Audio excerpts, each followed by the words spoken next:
Classic rock album reviews coming right at you.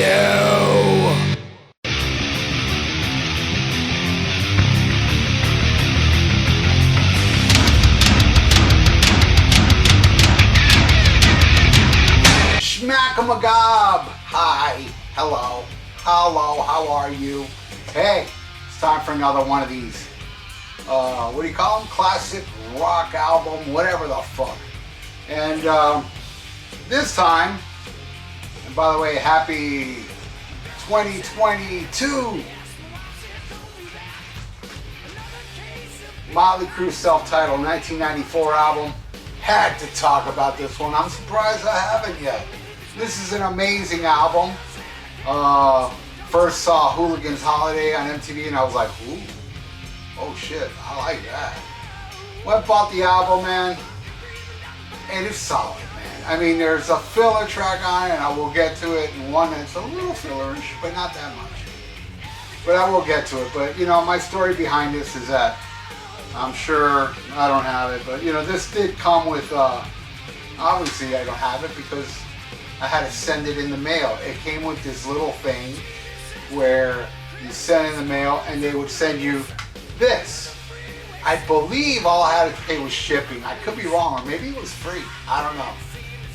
As I understand, it's very rare now. It's called Coronary, and what it is, it's got 6 tracks, and it's one for each member of the band, and then the last one is the whole band. And I believe Billy Preston, is he on this? I believe Billy Preston plays keyboards on this. Does it say in here? Let me see. Nope, it does not. But I'm pretty sure Billy Preston played on it. It's a song called Baby Kills. Great song. The rest of this, yeah, it's got some studio talk in between songs.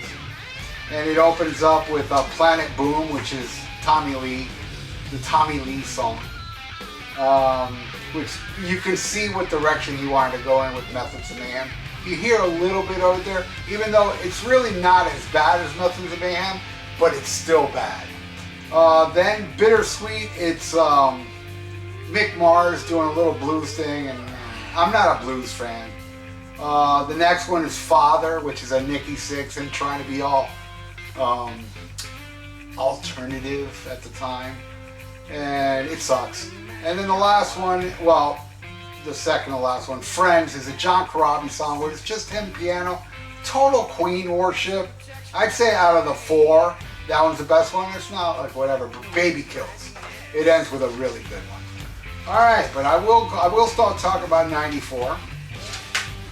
Now, this album smokes, and I got some bonus tracks to talk about too.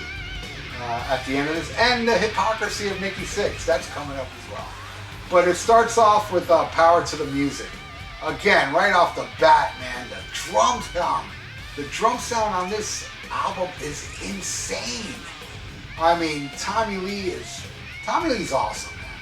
He is an awesome drummer when it comes. I mean, he's an awesome drummer. That's the only part that he's awesome. Though I did meet Tommy Lee once at Billboard Live. He did a solo show, and I went for free.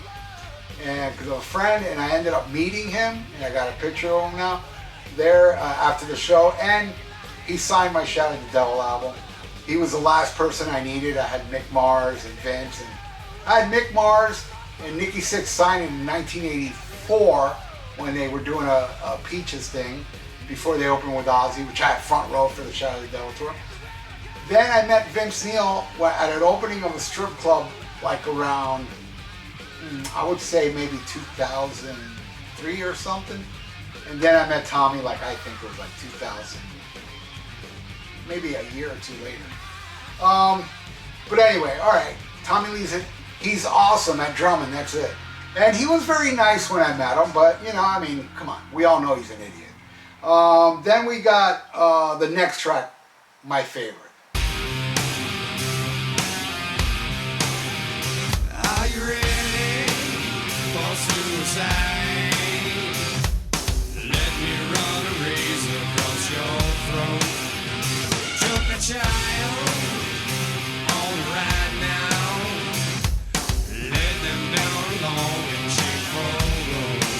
Uncle Jack. The song is dark, brooding, like very heavy and grinding tune, and it's about like a dude that's a molester, very dark subject. Uncle Jack rules. And then we go into Hooligan's Holiday, which is the song that I discovered on MTV and made me go out and buy this. And I love that song, and I love the video, and you know, it's just it's very original sounding, you know. It's got, you know, but then it's got these like kind of 70s elements too, and very heavy metallic type riffage, where you can hear like the Bob Rock bringing that, you know, sound that he got from not Dr. Feelgood, but from the Black Album, because it has the crunchy guitar stuff. Great fucking song. Then the next one is called Misunderstood. That was a video which I believe there's a CD. I have some CD singles here I want to talk about, but I believe I had that CD single and I can't find it for the life of me. I know I'm missing a CD single. I'm not sure if it was Misunderstood, but I have 2 copies of Hooligan's Holiday, which I'll talk about that. Love it. You know, Glenn Hughes is on it. He does backing vocals, and John Corabi. John Corabi's got such an amazing voice. It's fucking badass. And I love it. I love the song. Next song is very hippie-ish, Love Shine, acoustic-y, kind of, you know, this is them trying to, you know, fit in with the times a little bit, but not as bad as Generation Swine, where that was just a fucking train wreck. But this one, it's got like that cool, you know, I don't know if it has bongos, but I could hear bongos in this tune. It's just like an acoustic-y, fun tune, you know. And then the next one is probably the most Mötley Crüe song on here, Poison Apples, from the past. And it's, you know, because it's a fun song. This album is very dark. It's a very dark album, but Love Shine and Poison Apples, you know, it brings a little, you know, sunshine to the thunder and lightning of this album. And it's cool to have them back to back to give, you know, a little flow, like, you know, heaviness. Let's breathe a little bit before the heaviness comes back. I love Poison Apple. Great song. Then it goes into Hammered. Now, Hammered 2, the riff of that song is so Mötley Crüe, so Mick Mars. It's got that sleazy effect, but, you know, just the riff. The rest is like very heavy and grinding, and it's funny because if you listen to the lyrics, you can totally tell it's them bashing Vince Neil. But if you listen to the lyrics and think about Tommy Lee and Nikki Sixx, it sounds like them as well. They were no different than Vince Neil. They were just trying to push themselves away from that era, making believe that, you know, oh, we were never like this. Like, who can forget this MTV video when they brought up Fire, Hairspray, and Chicks? At least the group showed they still have a sense of humor when asked about women, fire, and hairspray, the main components of their videos in years past. Dude, that is a stupid question. Dr. Feelgood wasn't like that. Dr. Feelgood wasn't like that?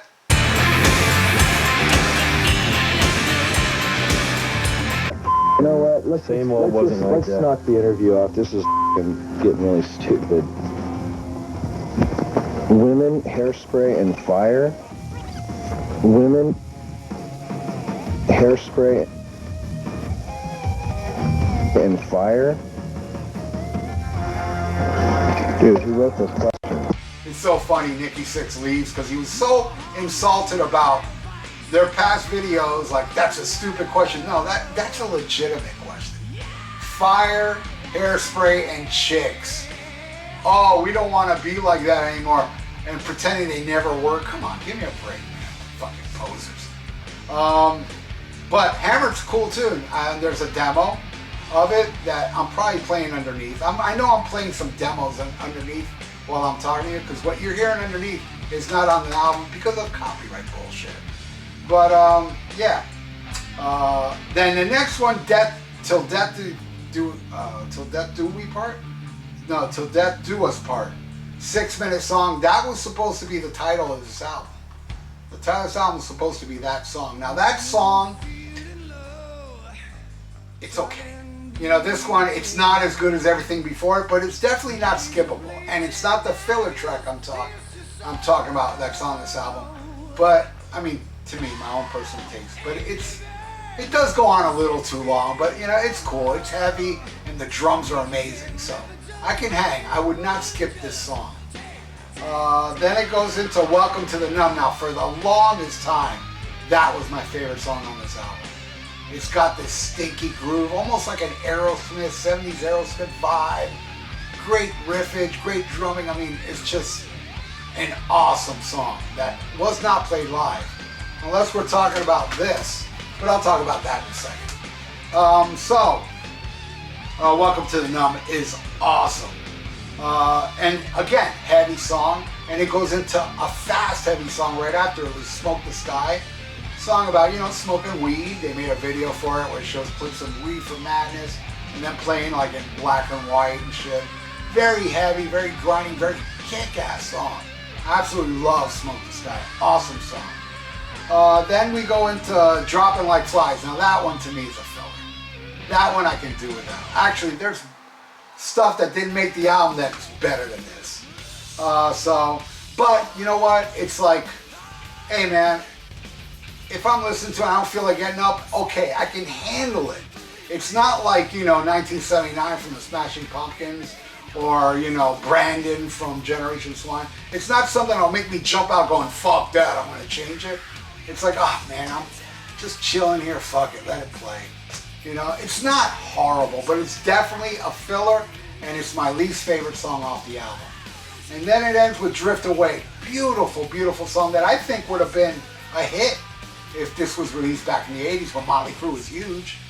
But solid, man. Solid album. I wouldn't even call it a stinker, Dropping Like Flies. But it's definitely of the time.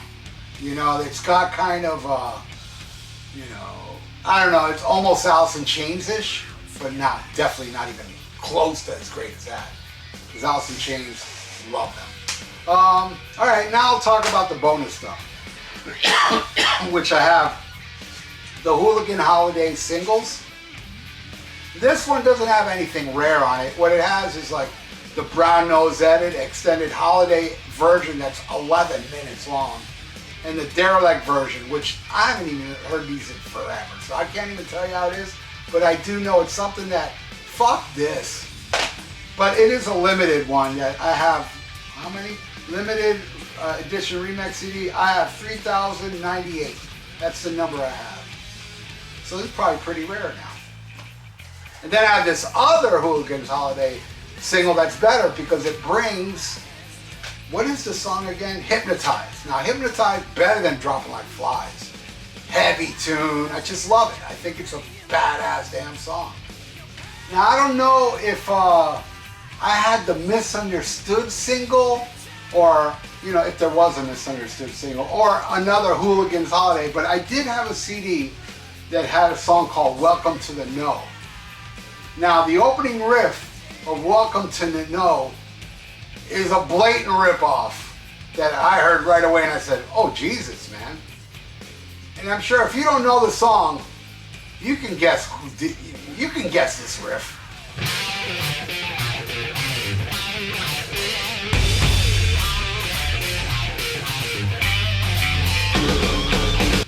But hey man, the song actually, I mean the riff, then it goes into a song that I would put over the Dropping Like Flies, and you know, it's a great song. It's a really cool song, I dig it. And what are the other ones? There's a song called Say Goodbye that wasn't released anywhere. You know, and it's an okay song. You know, I'd still put it above Dropping Like Flies, but again, not that great. I can understand why they didn't make it. And a demo for Hammered was on, I believe, that CD as well. And a 10,000 Miles Away, which is on this right here. This is a CD box set called Music to Crash Your Car To, which brings, let me double check. I'm pretty sure it has the Hammered demo, Welcome to the Nose on there. It has the full Mötley, the full album. Let's see. Yeah, it has the, dude, it even has those Hooligan Holiday remixes on here. Not the 11-minute version one. There's Misunderstood Guitar Solo Screaming version. I don't even remember that. Welcome to the No is on here, the demo. And Hammered, the demo. And didn't it have 10,000 miles away? I could have sworn that was on here. Yeah, it is. 10,000 miles away is on here. Also, those songs on Coronary, but without the talking in between songs. All of them. Planet Boom, Bittersweet Father, Friends, and Baby Kills. Oh, and it does have the extended Hooligans Holiday. It says, version by Skinny Puppy. Alright, for you Skinny Puppy fans. They had something to do with remixing this. Alright, so now many years go by. By the way, this album went gold. You know, from a multi-platinum band, it went gold, which is, in '94, at the height of grunge, Mötley Crüe going gold is impressive. I don't see nothing bad about it. But you know, Nikki Sixx, being the douche he is, you know, he was like, you know, fuck Vince Neil and John Corabi. That's why they were going to call it Death to Us Part. And, but now, Nikki Sixx frowns on the album, where Tommy Lee, even Tommy Lee says it's cool. You know, and Mick Mars, they both love that album, but Nikki frowns on it. And of course, being the bullshit artist he is, he says that, you know, he had to write all the lyrics, that John Corabi couldn't write lyrics, and, you know, it didn't fit his standard, you know, and which is funny because his standard after this album, he wrote songs like First Band on the Moon and Treat Me Like the Dog I Am. But anyway, here's back in '94 when Nikki says that it was cool writing with John Corabi. That me and John wrote all the lyrics together. That was a real nice experience for me, because in the past I had to do it all myself. It was cool. Yeah, and that's not all. He said many other things about Corabi bashing him, but here's him in '94 saying how John Corabi is stronger component to the band. There was 4 ingredients. We took 1/4 out and put a stronger 4th in. It's the first time we've been a band in 4 equal components. Whatever. So there you go. That is my review on this amazing album, man. Now, for a while there, I remember walking with my iPod one day, listening to this album, thinking to myself, this is even better than Shout at the Devil. This is my favorite Mötley Crüe album. Now, I gotta say, no, it's tied with Shout at the Devil. I'll put this above every other. I'll put it above Too Fast for Love, Theater of Pain, Girls, Girls, Girls, Dr. Feelgood, and whatever the fuck, if I'm missing anything. And it's better than anything they released afterwards. I love this album, man, and it went gold. I mean, which is, yeah, they sold 5 million, 10 million, and then going gold. It really makes them look bad, but to me, I look at the glass half full, man. I'm kind of like, dude, this is pretty damn good to go gold, where, number one, the record company wasn't pushing it because, I don't know if you guys saw my Donnie V interview. It happened to him. It happened to so many bands. They get signed or they're with a label and they're pushing it, and then they fire the person that's pushing them, and then they replace these people that pretty much sabotage them. So, is there anything I needed to talk about else? No, that's it. And, well, here's a quick clip of Mick Mars, why he loved this album. This is him during the time talking about how great it was recording with John Corabi. It's definitely made me expound more on what I can do, like on records and whatever, because he can play a lot of parts that normally I wouldn't, you know, put on records, because on a live situation, you know, I wouldn't be able to cover all the parts. But with John playing guitar as well, it's opened it up a lot. So there you go. And I also got to show this. John Corabi released Live 94, One Night in Nashville. The whole complete album is on here live with 10,000 Miles Away, with his son on drums, and his son is badass, man. This was limited though. I think you could still probably get it on CD, but I got number 293. That's the number I have, but I don't know how many albums it was limited to. But I got 293, and it's amazing. It's a really great live, and I'm pretty sure it's on YouTube if you want to listen to it.